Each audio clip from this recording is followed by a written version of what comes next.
Boa noite a todos que estão chegando. Sejam bem-vindos à 33ª live da Revista de História. Pronto. A primeira a entrar, Estamos Maria ao Helena. Você foi a primeira a entrar. Mas eu sou super pontual. Super. A minha agonia, eu sou virginiana. Maravilha.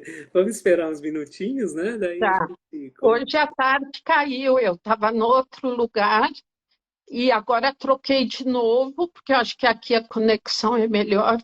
É porque faz frio, eu moro no mato, então a luz está boa, tem excesso, o nariz está tá muito boa. vermelho. Tá Tá boa, bom, né? sim. Tá boa, tá boa. Só, vários colegas já entraram. Sara já entrou, o Chico Albuquerque Legal. não perde uma, Júlio Magalhães. As pessoas vão entrando, tem um Que público legal. tem um público Mas isso cativo. é muito bom, né? Espera aí que eu vou desligar aqui a luz de cima, ver se melhora. Espera aí. Bom, tá legal. Boa noite para todo mundo que está entrando. Sejam bem-vindos à 33ª live da Revista de História, que hoje vai entrevistar a Maria Helena Pereira Toledo Machado, colega... Muito escuro. Muito escuro, agora ficou muito escuro. Vou assim. Hoje a gente entrevista a Maria Helena, que vai falar a partir do tema, né, que ela propôs, pensando em escravidão, gênero e agência histórica. Eu acho que está legal, sim, Maria Helena. Tá legal. Joia, vamos embora. Tá legal. Obrigada. Esperar mais um minuto, são 6 horas agora. O pessoal vai entrando, tal coisa. Daí a gente começa a conversar. Tá ótimo. Aproveito para convidar todo mundo que está aqui. Hoje é dia 13 de maio. No dia 27 de maio, daqui a 2 semanas, o entrevistado vai ser Henrique Carneiro, outro colega nosso do departamento. E se já quiserem se programando para o mês de junho, no mês de junho vamos ter Elizabeth Cancelli e Pedro Puntoni falando aqui nas lives da revista. A programação de agosto, daí eu deixo para depois, porque falta muito tempo ainda. O Felipe está comentando que é um tema sugestivo para a data. Eu digo que a gente programou, eu digo que foi totalmente casual. Não, eu acho que foi ambos, né? A gente ia fazer em maio, mas aí, 13 de maio é importante, né? Exatamente. Agora, eu confesso que eu só me dei conta depois. Eu não, eu na hora, sim, 13 de maio. Aí achei que você tinha caído tua ficha. Foi cair depois, né? Só depois, olhando o cronograma das lives, estava em 3 de maio, meu Deus, coincidiu. Que maravilha, ótimo, ótimo. Foi ótimo, porque eu acho que é super adequado. Não, perfeito, perfeito. Bom, podemos ir, Maria Helena? Claro. A gente tem 1 hora, né? Depois a conexão cai. Então, boa noite, agora oficialmente, a todos que estão aqui nos acompanhando. A gente começa agora a 33ª live da Revista de História, com a honra imensa de receber uma das colegas queridas, que é a Maria Helena Machado, professora titular do Departamento de História da USP. A Maria Helena é graduada em História pela USP, mestre e doutora em História Social, sempre pela USP, e livre docente, igualmente pela USP. É professora do departamento desde 1996. Maria Helena é especialista em História Social da Escravidão, abolição, pós-emancipação, tem vários trabalhos que são referência na área. A gente conversava agora há pouco, o Eduardo Peruso, nosso colega, comentou aqui que foi a divina providência, que a Mariana percebeu, mas eu não percebi quando nós agendamos que cairia no dia 13 de maio, e assim, um dia que já foi de celebração, e que hoje pode ser de protesto, mas é sobretudo de reflexão. A gente faz uma reflexão sobre questões ligadas à escravidão, uma das principais especialistas brasileiras no tema. A Maria Helena, além da escravidão, também pesquisou literatura de viagem, trajetória de viajantes. Sua livre-docência, por exemplo, versa sobre vínculos entre raça, viagem e ciência no Brasil do século XIX. publicou dezenas de capítulos de livros e artigos, tanto no Brasil quanto no exterior. O Felipe comenta que é um currículo maravilhoso, é isso mesmo. E entre os livros eu destaco Crime e Escravidão, Trabalho, Luta e Resistência nas Lavouras Paulistas, 1830 a 1888, editado em primeira edição pela Brasiliense em 1987. O Brasil através dos Olhos, de William James, Cartas, Diários e Desenhos, 1865 e 1866, editada pelo Rockefeller Center de Estudos Latino-Americanos e pela Universidade, pela editora universitária da Harvard, em 2006. O Plano e o Pânico, Movimentos Sociais na Década da Abolição, que saiu pela IDUSP, primeira edição de 94, segunda edição, se não me falha a memória, 2010, né? E mais recentemente, Raça, Ciência e Viagem no século XIX, que saiu aqui pela Interhistória, coleção Interhistória da Intermeios e Programa de Pós-Graduação em História Social da USP, em 2018.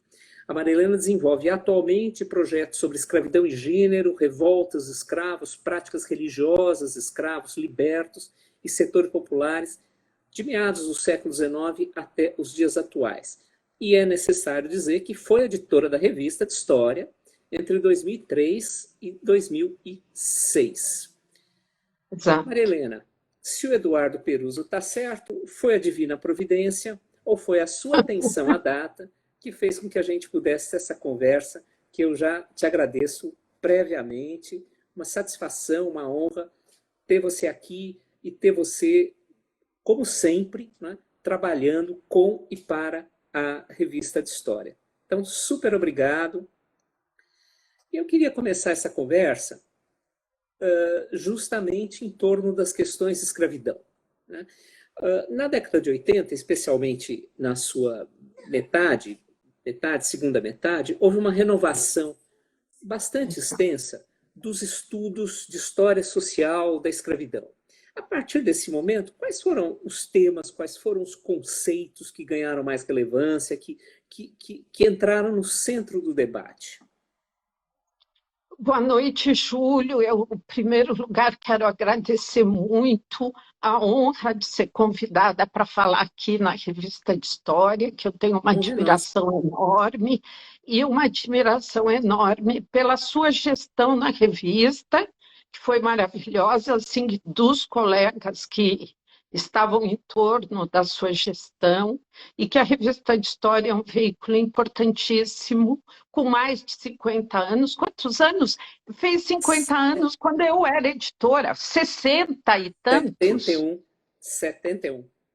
71, que loucura, né? Eu me lembro que nos 50 anos nós fizemos um número com artigos clássicos. Isso, maravilhoso, um número maravilhoso. E a revista sobrevive, hoje é a principal revista de história, né? A mais acessada.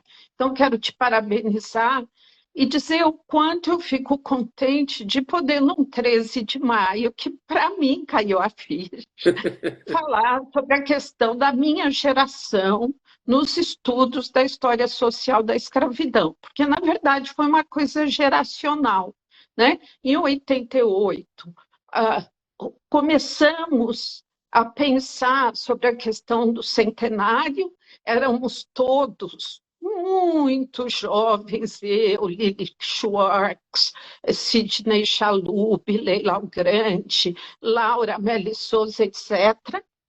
E aquele reviravolta de 1988, ascensão do movimento negro, um monte de congressos importantíssimos. Aí, só para contar-se uma anedota, foi a primeira palestra que eu dei na vida, e que estavam a professora Emília Viotti e Kátia Matoso. E eu quase me matei, entendeu? Eu ia, se o coração sair pela boca, de tanto medo, entendeu?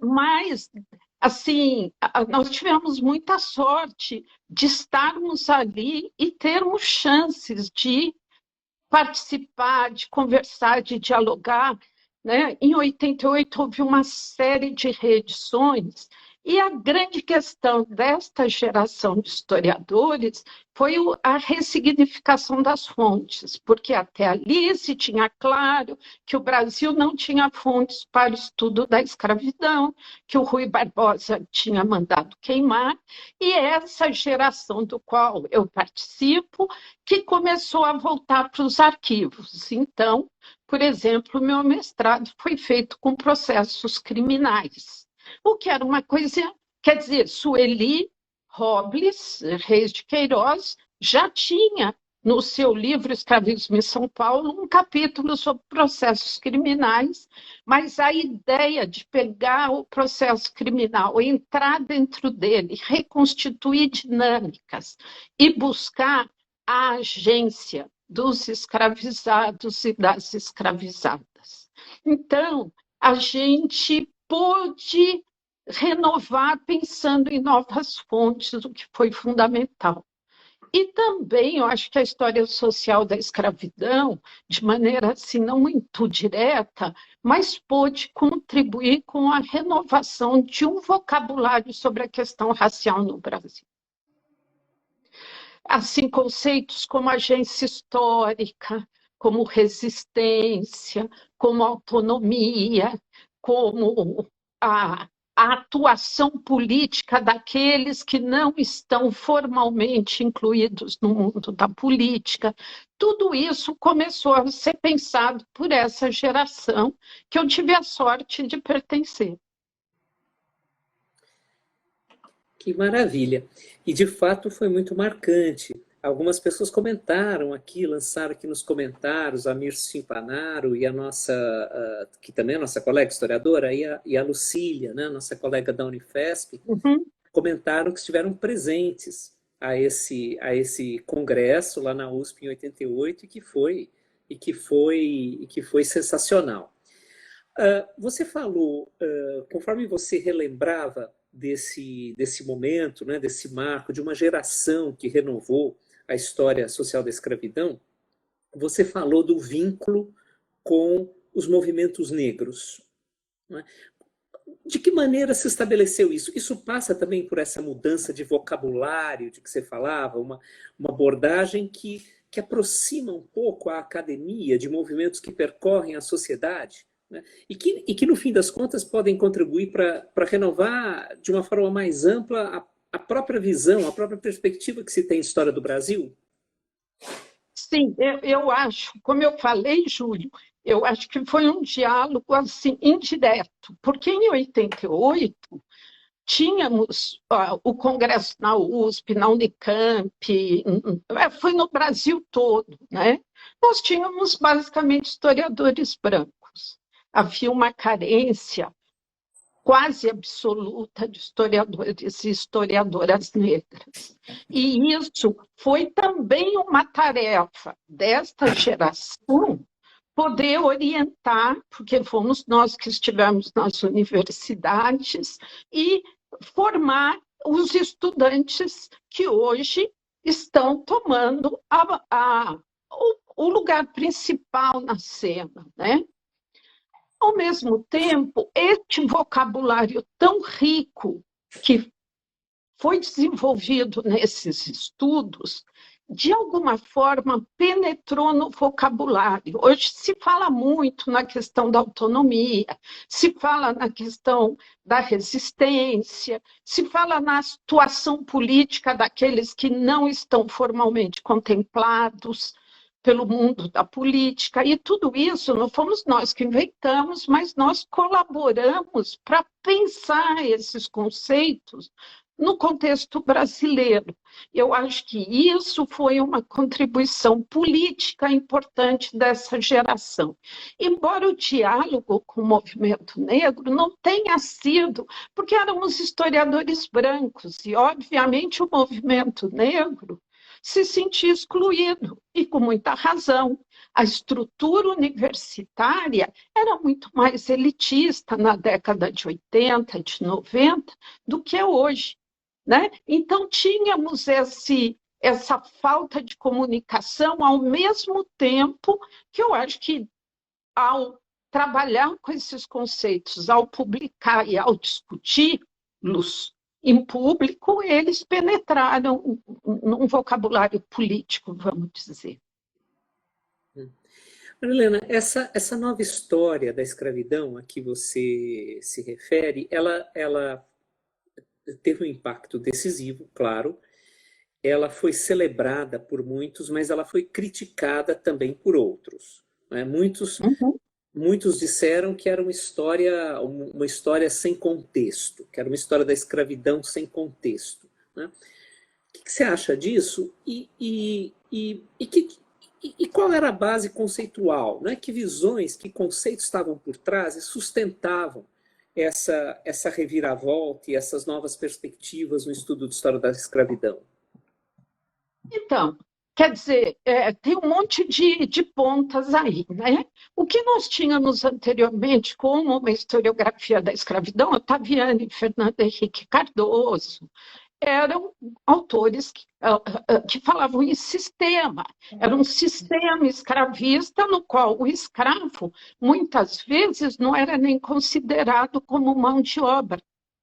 Ele era parte do sistema porque ele tinha sido totalmente anulado pelo sistema escravista, ele não era pessoa, o que juridicamente é verdade, e a tarefa dessa nova historiografia foi mostrar que o mundo formal da formalidade não necessariamente batia com o mundo real, e que um senhor de escravos, assim, dando um exemplo simples, ele não podia desconhecer que o escravo dele, o escravizado, que hoje nem se fala mais em escravo, um escravizado era pessoa e que ele precisava, de alguma forma, ter um nível, um espaço de negociação ou de tolerância, porque ele sofria as consequências. Então, por exemplo, se dizia em Minas que o senhor de escravos nunca se senta de costas para a porta, porque o escravo passa e o apunhala.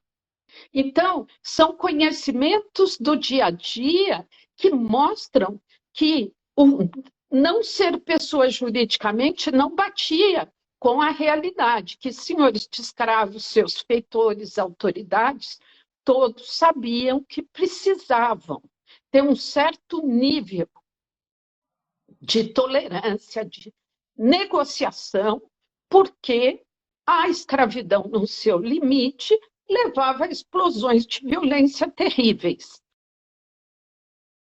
Ciclicamente. O Brasil foi vamos dizer, alojou. Você está aí, Júlio? Ou está caindo? Não, eu estou aqui e a gente está te ouvindo. É que eu acho que está um pouco lenta a conexão, então está congelando um pouco. Mas eu estou te ouvindo e imagino... agora passou, agora voltou. Se coisar de novo, eu vou tirar o Wi-Fi e vou passar para o outro troço lá, como chama? 4G. O 4G. Não, mas acho que está indo bem. Acho que está comparando com o que é o habitual, não está dando problema nenhum. Só agora deu essa desacelerada. Tá legal, ótimo. Então, eu esqueci o que eu estava falando, mas... Essa é a melhor parte, né? Daí retoma de outro ponto e depois costura tudo. Mas, enfim, não só os senhores sabiam que o escravo era pessoa escravizado e que ele tinha que negociar, como ele negociava de forma, dentro de uma perspectiva paternalista, de oferecer aquilo que o escravo exigia, ele não podia negar, como uma benesse, um presente, só que na hora que ele queria tirar, os escravizados se revoltavam. Agora eu lembrei. O sistema, conforme vivido no Brasil, experimentou, eu posso dizer, o mais alto índice de violência interpessoal de senhores escravos e feitores, autoridades, de todas as sociedades atlânticas. A escravidão no Brasil foi de extrema violência.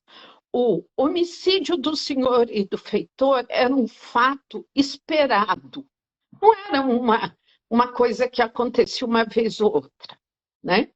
Então, há um índice de violência interpessoal e há um número enorme de revoltas de escravos ocorrendo o tempo todo, de quilombos pequenos, médios e grandes, além de uma série de resistências, assim, que a gente chama de cotidiano. Então, o escravo, você pode dar uma ordem que ele não entende, até parece, ele entende apenas, ele finge que não entende. A enxada quebrou, ou ele fugiu, enfim, ele boicota o serviço o tempo todo. Então, há uma resistência orgânica ao trabalho escravo, constante, diária, e é uma guerra o tempo todo. Bom, 13 de maio, né? 13 de maio, eu precisaria fazer a conta para saber exatamente quantos anos. 133. 133. Passando da historiografia para a história, fala um pouquinho dessa reta final da escravidão e desse momento, né, que hoje tem como aniversário, faz aniversário de 133 anos. Então, eu fui, já na década de 90, no Plano e o Pânico, eu tentei fazer uma reinterpretação do 13 de maio. Por quê? No bojo de toda essa renovação, a abolição foi simplesmente excluída, entendida, o que está correto em certos aspectos, como um momento conservador, um momento em que a princesa Isabel toma o protagonismo, assinando a lei, excluindo toda a população afrodescendente e colocando um marco de um novo tipo de exclusão. E que, portanto, era preciso buscar um novo momento, que é o 20 de novembro, Dia da Consciência Negra, Zumbi e tal. Tudo isso eu concordo. Porém, para mim, quando comecei a estudar a abolição, eu descobri que era necessário entender que o movimento da abolição no Brasil foi o primeiro movimento de massas nacional da nossa história. Teve movimentação popular do Rio Grande do Sul ao Amazonas, com diferentes escalas. E que é o momento que não apenas as camadas médias urbanas entram em cena e reivindicam, que isso a historiografia tradicional já falava. Foi a nossa Revolução Burguesa, como dizia Florestan, foi o momento das populações urbanas se manifestarem, é o momento das camadas médias.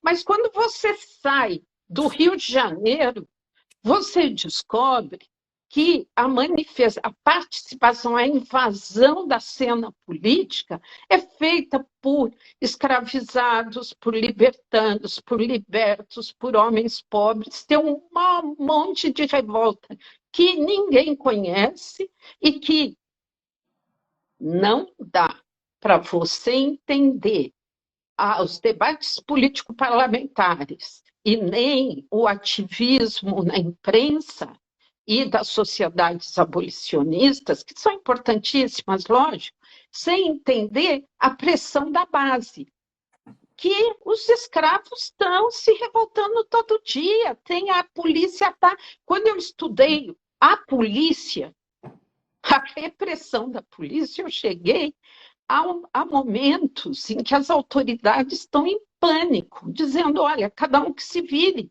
porque eu não tenho mais o que fazer. Tudo isso foi censurado dos jornais. Tudo isso foi deliberadamente escondido, porque não no Centro-Sul, Sudeste, Cafeiro, porque não havia instrumentos suficientes de repressão, sobretudo das invasões das cidades. E as populações entravam em pânico, então o melhor era esconder mesmo. Então é louco. Foi preciso muito esforço para colocar no vocabulário historiográfico a ideia de que o movimento da abolição tinha que ser recuperado, reclamado para o movimento social, não apenas das camadas urbanas e das elites, mas daqueles que estão no fim da pirâmide, os próprios escravizados, né? Então, por exemplo, eu achei revoltas em que os escravizados estão dizendo morram os senhores, morram. Isso na década de 1880, em Campinas, do lado de São Paulo, morram os brancos, morram os escravizados, nós vamos matar todo mundo, nós vamos acabar com tudo isso. Ora, isso aí tem um impacto político, gente, enorme, que não pode ser esquecido. O que me espanta é que ainda temos trabalhos hoje conhecidos, premiados, que simplesmente desconhecem tudo isso e retomam uma mesma abordagem dos memorialistas, dos historiadores do movimento da abolição da década de 1840, 1940, 1950. E hoje, Maria Helena, quando você falou da persistência de visões que seriam ultrapassadas, hoje, como que o 3 de maio está sendo visto? Você acha que houve uma recuperação desse significado ou a tendência hoje é de negação mesmo? Eu acho que a tendência é ambivalente. Então, por exemplo, você pegar hoje a entrevista de uma historiadora negra da Bahia, Flamira Albuquerque, para o UOL, ela fala as duas coisas. É preciso recuperar a atuação daqueles que estavam fora do jogo, como o Clube de Libertos de Niterói, que manda uma carta para o Rui Barbosa, dizendo, olha, nós não somos bobos, a lei do ventre livre disse isso, nós queremos educação para os nossos filhos, isso, aquilo, outro. É uma carta hiperpolítica, mas, ao mesmo tempo, a questão é a apropriação, coisa que acontece tanto no nosso país, né?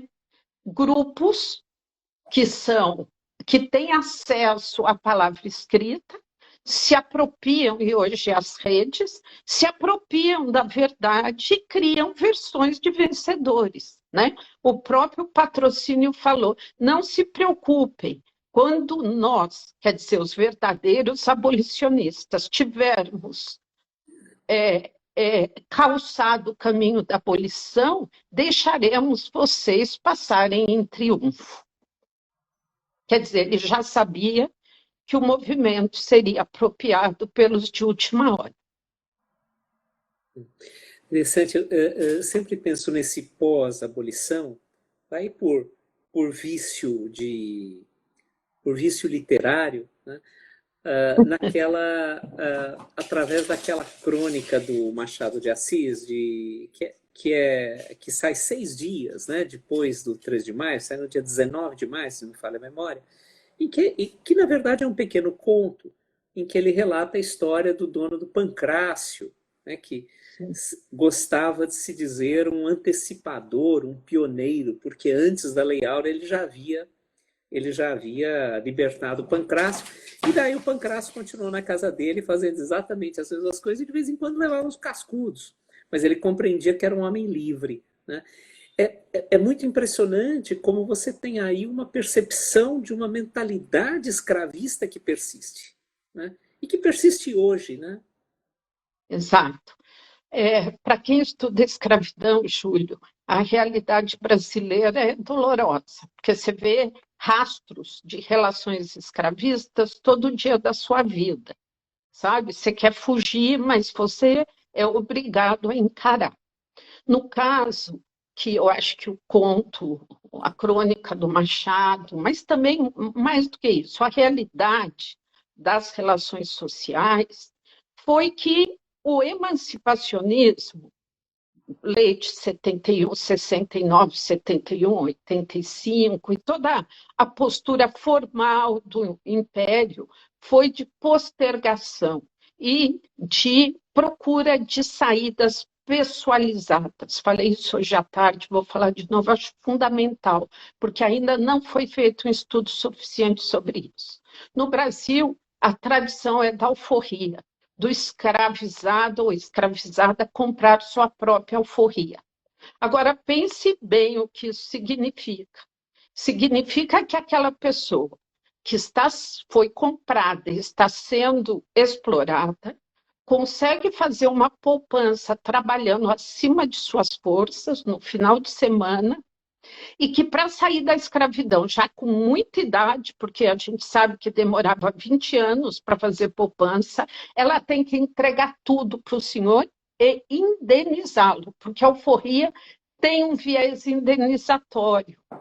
Isso, se você pensar as alforrias da década de 1870, 1880, quando a escravidão está caminhando para o fim, você vê um sistema de indenização sendo realizado de maneira informal, o que foi extremamente maquiavélico por parte da classe senhorial e da própria lei do ventre livre, que incentiva a indenização. Uma parte dos senhores diziam: mas a lei não pode me obrigar a dar indenização, porque eu sou dono do escravo, eu dou se eu quiser.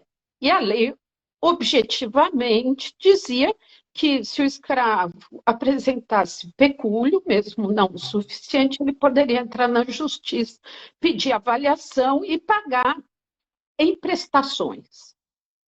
Só que esse é um processo que beneficia de maneira clara a classe senhorial e que houve, no final, nos anos finais de vigência da escravidão, um processo acelerado de transferência de renda dos escravizados para a classe senhorial. Eu acho que isso não está claramente definido ainda na historiografia, porque a alforria, claro, dava autonomia, a pessoa tinha um plano, ela se submetia a prestar bons serviços, e ela trabalhava mais. Tem um lado do poder pessoal, mas tem um lado de uma baita exploração. E com o seguinte detalhe, que até a tese da Marília, por exemplo, que foi premiada no nosso programa, mostra que isso já vem de muito tempo. Quem se alforriava mais no Brasil eram mulheres, né? E são as mulheres que têm filhos, certo? Então, elas contratavam com um terceiro, faziam um contrato de trabalho para prestar serviços de até 7 anos para integralizar a alforria, mas tinham que se separar dos seus filhos, os filhos continuavam escravos. E há um processo de educação para servir pela tutela, que se impõe e fica cada vez mais claro à medida que nos aproximamos de 88. Então, tem um processo social que não é assim maquiavelicamente planejado, mas mecanismos de controle e de expropriação dos escravizados que ainda precisa ser melhor reconhecido pela historiografia. Perfeito. A Karina pede indicações de leitura, eu já indico uma, embora eu não entenda nada, que é o Plano e o Pânico, da própria Maria Helena. A edição de 2010 pela EDUSP, a edição mais recente de 2010 pela EDUSP. Te ocorre assim, rápido? A gente pode mandar depois também. Sobre qual exato tema? Então, Karina... Narrativa de superação, romantização. Bom, eu acho que o trabalho da Marília Bueno Ariza, Mães Infames, Filhos Venturosos, que saiu pela Alameda, explora isso. O mestrado dela, que se chama O Ofício da Liberdade, o livro da Enidelce Bertin, As Alforrias em São Paulo, não sei o que, dominação, esqueci o subtítulo, Pelo desculpa, nome da autora se acha, né? se acha fácil. É. E muitos outros que a gente tem que, assim, pensar um pouquinho, mas tem Não, muitos. mas já está ótimo. Você já deu três ou quatro que estão de excelente tamanho. Maria Helena, Ah, é, Tornando-se Livre. Tornando-se Livre. É uma antologia organizada por mim e pelo Celso Castilho, da Universidade de Vanderbilt. Ali tem artigos do Brasil todo sobre o ah, tema. maravilha, maravilha. Maria Helena, tem um tema que cruza, uma questão que cruza todo esse debate em torno do fim da escravidão, da abolição, e não só, que é a questão da relação das teorias raciais, é a presença das teorias raciais, a formulação e a Uhum. propagação de teorias raciais. E você, mais recentemente, tem estudado isso e, especialmente, a relação dessas teorias raciais com a abordagem médica. Fala um pouquinho para a Uhum. gente disso, por favor. Nossa, esse é um tema tão doloroso e difícil, né? Eu comecei a estudar esse tema estudando a coleção fotográfica do viajante Louis Agassiz, como disse o Júlio. Publiquei pela Harvard University Press e saiu traduzido pela EDUSP, eu acho que é em 2010 também, William James, porque é a parte da viagem pelo William James, que era estudante de medicina, mas que traz as cartas dele falando sobre raça. Eu fiz um estudo inicial e tem um livro que eu também organizei com uma artista plástica haitiana, suíça, chamada Sasha Huber, que se chama Fotografia. É que saiu bilíngue, uh, Eu tô, Photography. organizado por você com Sasha Huber. Isso, Traços de Luiz Agassiz, fotografia por isso, ciência, ontem e hoje, Rastros e Raças de Luiz Agassiz, fotografia. A primeira edição por São Paulo da 29ª Bienal de Artes de São Paulo, 2010. isso. E segunda edição em seguida pela Funarte. Ah, perfeito, E 2014 daí. aí a gente realmente fizemos um estudo da formação de uma coleção, da primeira grande coleção fotográfica racialista que foi feita no Brasil. Mais recentemente, eu me voltei para fazer o estudo das teorias raciais em medicina com relação às mulheres escravizadas, a questão da ginecologia, por exemplo, do estudo do corpo, chamado estudo somatológico, e da ginecologia. Então, tem 2 artigos aí para sair em livros, mas o último se chama O Problema do Osso Ilíaco, que é um estudo das teorias a respeito da bacia, do aparelho da pelve das mulheres africanas e afrodescendentes, feitas por médicos holandeses e franceses, e que chega no Brasil e informa os estudantes da Faculdade de Medicina do Rio de Janeiro e a Enfermaria de Partos do Rio de Janeiro.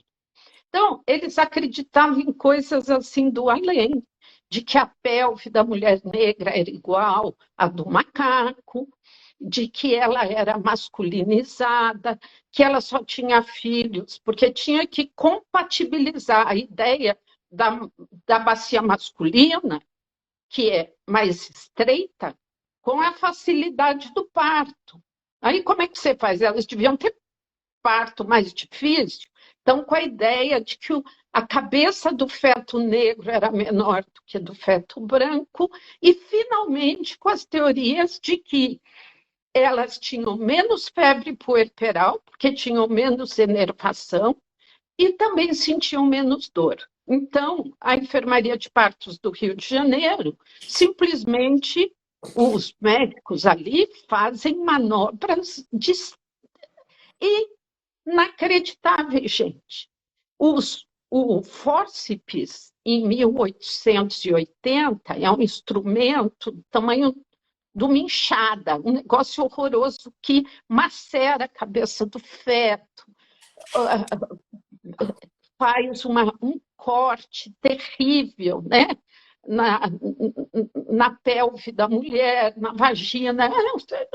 É um índice de mortalidade altíssimo e isso está justificado desde a autópsia do Georges Cuvier, em 1817, na Vênus Hottentote, que atravessa o século XIX inteiro com teorias de anatomia comparada. A anatomia comparada foi um importante instrumento de consolidação de teorias raciais.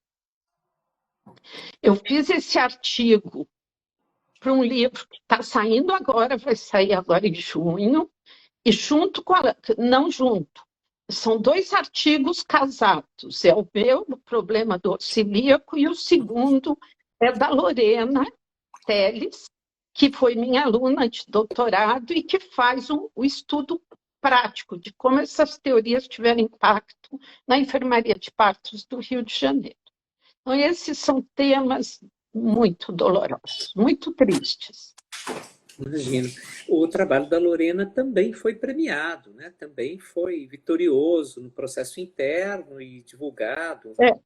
Ganhou a série Teses e também ganhou o prêmio da melhor tese em Ciências Sociais da LASA, e o livro da Marília Arisa, que eu citei, também ganhou o prêmio do melhor livro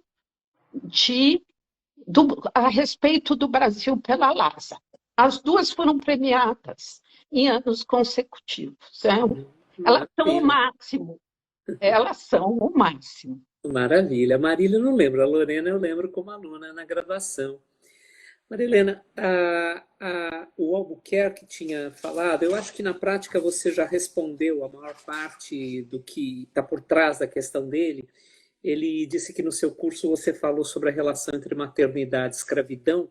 Você, na verdade, já falava disso agora, mas isso permite que a gente faça uma transição, né, da discussão acerca das relações entre teorias raciais e abordagem médica para a discussão sobre o lugar da mulher, a questão de gênero no âmbito da história da escravidão.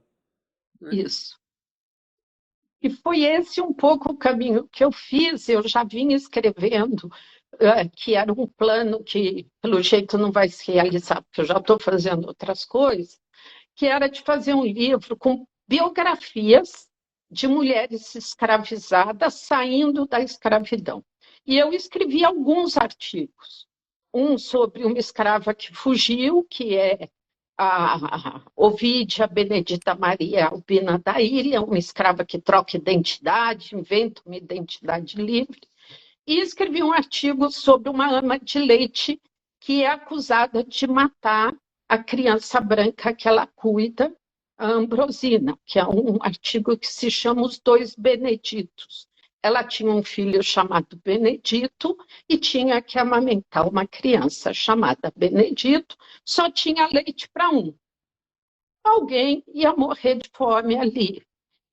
Ou de dor de barriga, porque dava mamadeira para o filho dela. A gente sabe que o Brasil não tinha conhecimento da pasteurização do leite, enfim. Desses 2 artigos, eu acabei engajada num projeto na Inglaterra que se chamava, bom, já vou lembrar, mas que eram com 2 historiadoras inglesas, uma especialista no Caribe, que é a Diana Payton, que hoje é professora da Universidade na Escócia, Universidade de Edinburgh, e a segunda, Emily West, que é da Universidade de Reading, é especialista sobre os Estados Unidos. E elas trouxeram um projeto muito legal, que é financiado pelo Arts and Humanities Research Council, e que elas e fizemos um grande projeto.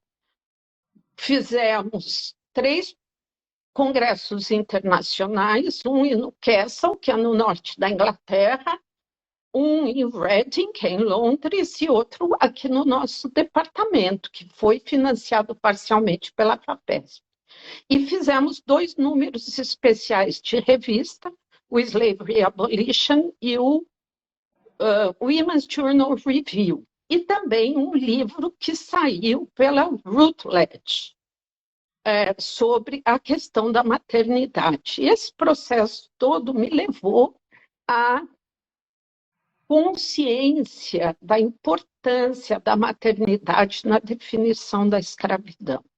E, a partir daí, comecei a trabalhar neste tema esse ano, porque esse ano, gente, em setembro, são 150 anos da Lei do Ventre Livre.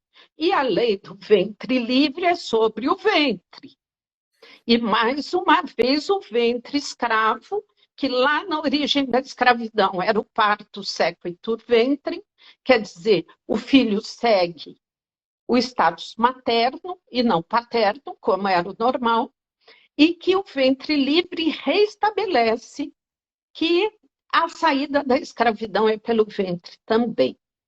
Então, eu, juntamente com o Flávio Gomes, com a Yamara Viana e a Luciana Brito, que também foi me orientando, é professora na Bahia, organizamos um livro, Ventres Livres, ponto de interrogação, legislação, maternidade, não lembro o quê, que deve sair pela Unesp, esperamos que ainda esse ano, mas estamos trabalhando seriamente na questão do gênero, que é fundamental para entender a dinâmica da escravidão. Maravilha. Desculpa, falei demais. Não, nunca, nunca. Pode falar à vontade. Quanto mais é melhor. Marilena, o Kaique perguntou se há uma relação da figura do juiz de paz com a escravidão. Escapa um pouco aquilo que você vinha falando, mas de qualquer forma, para a gente não deixar a pergunta no ar. Sim, tem mais ligação com o juiz de órfãos, porque o escravo é pessoa considerada como os loucos, as crianças e os órfãos, né? Então, tudo deve ir para o juiz de órfãos. Então, se você tem a ambição, pretende planos de trabalhar, deve trabalhar sempre com o juizado de órfãos. Lá é que você tem, por exemplo, pedidos de guarda, perda de tutela, tem uma série de processos que acompanham, por exemplo, a mãe que sai alforriada, mas não pode levar o seu filho ingênuo, quer dizer, depois do ventre livre. Você tem uma riqueza grande de coisas ali, para o século XIX, né? Claro. Não sei se te respondi. Não, perfeito. E o nosso colega Eduardo Peruso, que é uma figura importantíssima na revista de História, porque embora ele não faça parte da comissão, é o sujeito que prepara todas as lives para depois a gente poder subir para o YouTube, para o Spotify, etc. O Eduardo pergunta sobre o medo das elites de uma haitianização do Brasil, né? Se o Haiti podia ser aqui. Com certeza. Nossa, ontem eu estava lendo na minha turma da tarde um documento que foi publicado pelo historiador Marcos Carvalho, do Pernambuco, que se chama O ABC do Divino Mestre, que é um documento de 1846, portanto, em torno da Revolta Praieira. Já tinha uma grande movimentação política em Recife, e esse senhor, chamava Agostinho, foi preso junto com a sua mulher e uma comitiva de seguidores. Ele era entendido como um messias e pregava pelas ruas, e com ele tinha um texto. Ele era alfabetizado, assim como sua mulher. E é uma poesia sobre o poder dos morenos. Olha. Dizendo que logo o poder dos brancos vão se acabar, e quem vai mandar aqui são os morenos. Se chega um ponto, ele diz: olhem para o Haiti e vejam, tomem uma lição. E Então, quase 50 anos, 42 anos depois da independência, né, do Haiti. exatamente, porque lá nos alfaiates, na revolta dos alfaiates, sim, se saia na rua, marinheiros e caiados, todos hão de se acabar, e no Brasil só os pretos hão de mandar. Mas isso é 1798. Aí você chega em 1846 e o Divino Mestre está falando do Haiti. O Haiti é um pânico. O medo é constante. A sociedade escravista é uma sociedade de medo. Né? Não vire as costas, não desça do cavalo no eito, porque os escravos podem te atacar. Só vá lá ver os escravos com um feitor de chicote armado com uma garrucha. É medo, uma situação de profunda opressão. E mesmo assim, se você pega. Eu peguei já processos, por exemplo, de famílias senhoriais paranoicas que estão sendo envenenadas com vidro moído, com veneno de cobra, porque tem alguém que está tendo problema de estômago. Às vezes é verdade, às vezes não. E matam muitos escravos sob tortura para conseguir a confissão. E, gente, é um mundo do medo e do horror. É um pânico constante. É. Mariana, está acabando o nosso tempo. Eu te agradeço imensamente. Eu é que agradeço. Porque foi ótimo e hoje ainda, né, no 13 de maio, deu tudo certo para a gente poder fazer essa discussão e manter esses temas em debate, um debate de alto nível, né, um debate que não se consola, não se restringe apenas ao que já é sabido, ao que já é conhecido, é trazer novas questões, é ampliar os horizontes. Então, super, super, super obrigado. Foi Eu é que agradeço muito, Júlio, e a todos os colegas que estão aqui escutando, pela paciência, pelo interesse. Agradeço a revista de História e vamos conversando, né? Porque a nossa profissão exige isso, um diálogo constante. É isso mesmo. Eu agradeço também a todo mundo que veio aqui, que acompanhou, que teve o privilégio de acompanhar a entrevista da Mariana Machado.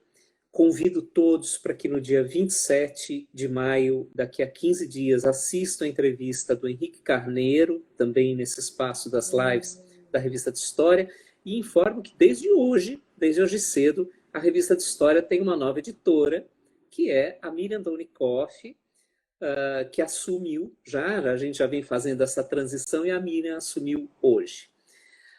Marilena, super obrigado de novo. Muito obrigada. Vamos ver se mais para frente a gente marca outra conversa para continuar esse bate-papo aqui. Tá bom? Muito legal, viu, Júlio? Muito obrigado. Tchau, gente. Boa noite. Boa noite para todo mundo. Muito obrigado.